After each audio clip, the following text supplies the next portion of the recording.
भारत के दो राजनेता, एक देश की सबसे पुरानी पार्टी का नेता, उनका सबसे बड़ा चेहरा, तो दूसरा देश का प्रधानमंत्री। नंबरों के हिसाब से बात करें तो इस देश की सबसे बड़ी पार्टी का सबसे बड़ा चेहरा। दो अलग शख्स, दो अलग राजनीतिक दल, दो अलग दौरे और असर भी बिल्कुल अलग। हम बात कर रहे हैं प्रधानमंत्री नरेंद्र मोदी और कांग्रेस नेता राहुल गांधी के विदेशी दौरों की। ये बात हम क्यों कर रहे हैं? क्योंकि प्रधानमंत्री नरेंद्र मोदी अपने 3 देशों के दौरे को खत्म कर भारत वापस आ रहे हैं और इन दौरों से कुछ ऐसी तस्वीरें सामने आ रही हैं जो सालों तक याद रखी जाएंगी। साथ में याद रहेगा राहुल गांधी का भी विदेशी दौरा, क्योंकि हेडलाइन तो वहां भी बनी थी, सुर्खियां वहां भी थी, लेकिन कारण दोनों ही दौरों के बिल्कुल अलग थे। पहले बात राहुल गांधी की कर लेते हैं। राहुल गांधी अपनी भारत जोड़ो यात्रा को खत्म करने के बाद विदेश के दौरे पर गए थे। कैम्ब्रिज में उनका कार्यक्रम था। सबसे पहले तो अपनी कटी हुई दाढ़ी और नए लुक से चर्चा में आए राहुल गांधी जैसे ही उस कार्यक्रम में हिस्सा लेते हैं और उसके वीडियो सामने आते हैं, वो किसी दूसरे कारण से चर्चा में आ गए। राहुल गांधी अपने बयानों के कारण चर्चा में आए, जो कि देश में राजनीतिक विवाद का कारण बन गए। आपको याद दिला देते हैं कि अपने उस दौरे में राहुल गांधी ने कौन सी बातें कही थी जिन पर खूब विवाद हुआ। राहुल गांधी ने सबसे पहले भारत के लोकतंत्र को हमला हुआ लोकतंत्र बताया था। उन्होंने कहा था कि भारत के लोकतांत्रिक ढांचे पर लगातार हमला हो रहा है। केंद्र राज्यों से बात करने की जगह उन पर अपने विचार को थोप रहा है। संसद, न्यायपालिका और प्रेस पर दबाव बनाया जा रहा है। यानी कि भारत में, जो कि लोकतंत्र का सबसे बड़ा उदाहरण हो सकता है, वहां पर लोकतंत्र ही हमले का शिकार है। राहुल गांधी ने कहा था कि भारत का लोकतंत्र खतरे में है, लोगों पर निगरानी की जा रही है। उन्होंने पेगासस का मुद्दा उठाते हुए यह तक कहा था कि कुछ लोगों ने राहुल गांधी को सलाह दी थी कि वो फोन पर बात करते वक्त भी सावधानी बरतें। विपक्षी नेताओं को सुना जा रहा है, ये आरोप भी राहुल गांधी ने लगाए थे। विदेशी धरती पर अपनी घरेलू राजनीति वाले एक मुद्दे, अडानी के मुद्दे को भी राहुल गांधी ने वहां खूब उठाया था। उन्होंने चीन का भी नाम लिया था। चीन को तो राहुल गांधी ने भारत से कुछ मामलों में बेहतर भी बता दिया।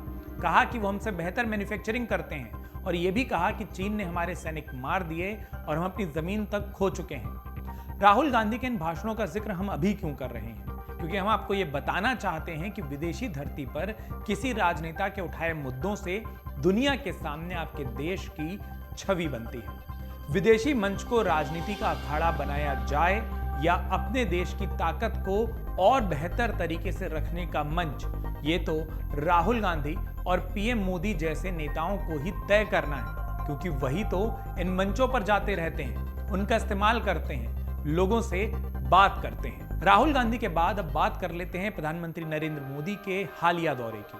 3 देशों की यात्रा पर वो थे। इस दौरे की महत्वपूर्ण बातों को याद रखना हो या एक बार फिर रिपीट करना हो, तो जो तस्वीरें या बातें सबको कई सालों तक याद रहने वाली होंगी, उनमें सबसे पहले अमेरिकी राष्ट्रपति जो बिडेन का प्रधानमंत्री मोदी से मिलने आना, उन्हें गले लगाना और उनके ऑटोग्राफ को मांगने की बात करना। दूसरी तस्वीर जिसने खूब ध्यान पूरी दुनिया का खींचा, पापुआ न्यू गिनी के प्रधानमंत्री सारे प्रोटोकॉल और नियम तोड़कर सूरज ढलने के बाद प्रधानमंत्री मोदी को एयरपोर्ट लेने जाते हैं और उनके पैर छूते हैं। और तीसरी तस्वीर, ऑस्ट्रेलियाई प्रधानमंत्री अल्बनीज पीएम मोदी को बॉस कहते हैं। वो अमेरिकी रॉक स्टार ब्रूस स्प्रिंगस्टीन से भी ज्यादा मोदी के जादू लोगों में चलने की बात करते हैं। अब आप ये भी जान लीजिए कि तस्वीरें या ये बयान क्यों बनते हैं। भारत अक्सर छोटे देशों की मदद करने की अब बात करता है, वो भी तब जब दुनिया कोविड महामारी जैसे दौर में खुद की ही सोचती रही हो। G20 जैसे ग्लोबल आयोजन को सफलतापूर्वक करता है। दुनिया में जब भारत के प्रधानमंत्री बोलते हैं तो वो योग दिवस को मनाने की बात करते हैं। चीन की दादागिरी के खिलाफ खुलकर अपनी बात को मजबूती से रखते हैं और यही बातें अमेरिका को गले लगाने, पपुआ न्यू गिनी को सम्मान देने और ऑस्ट्रेलिया को मेजबानी करने पर मजबूर कर देती हैं। ऐसा नहीं है कि राहुल गांधी के पास ऐसे अवसर नहीं थे, लेकिन राहुल ने विदेशी धरती पर भारत के राजनीतिक मुद्दे उठाए, जो उनके परिवार ने भी करना कभी नामंजूर कर दिया था। जी हां, उनकी दादी इंदिरा गांधी से भी विदेशी धरती पर भारत की राजनीति से जुड़े सवाल पूछे गए थे, लेकिन इंदिरा ने उन पर जवाब देने से यह कहते हुए मना कर दिया था कि वो विदेश में एक भारतीय हैं और अपने देश का प्रतिनिधित्व करती हैं। उनके देश में सब ठीक है, लेकिन राहुल ने इसका ठीक उलट किया। उन्होंने भारत के लोकतंत्र पर, संसद पर और सरकार पर, सब पर सवाल उठाए।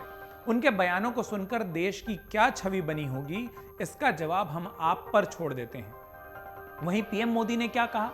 उन्होंने कहा कि दुनिया को भारत को देखना चाहिए, हम मदद करने वाले देश बन रहे हैं। यूक्रेन के लिए प्रयास करने की बात उन्होंने कही तो पपुआ न्यू गिनी जैसे छोटे देश को छोटे की जगह बड़ा कहा।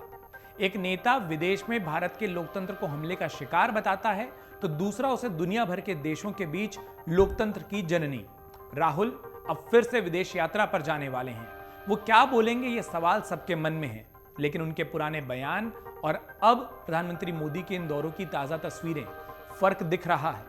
उम्मीद है कि विदेश में हर भारतीय अब भारत की छवि को मजबूत करने के ही काम करे, क्योंकि विदेश में आप किसी एक दल के नेता नहीं होते, आप किसी एक पक्ष के नहीं होते। जब भी आप विदेश में कहीं कुछ कहते हैं, कोई सार्वजनिक मंच पर, सार्वजनिक जगह पर किसी भी तरीके का व्यवहार करते हैं तो उसे एक भारतीय की बातें और भारतीय का व्यवहार ही माना जाता है। मन से उजाला कर चले, मन से उजाला कर चले, एक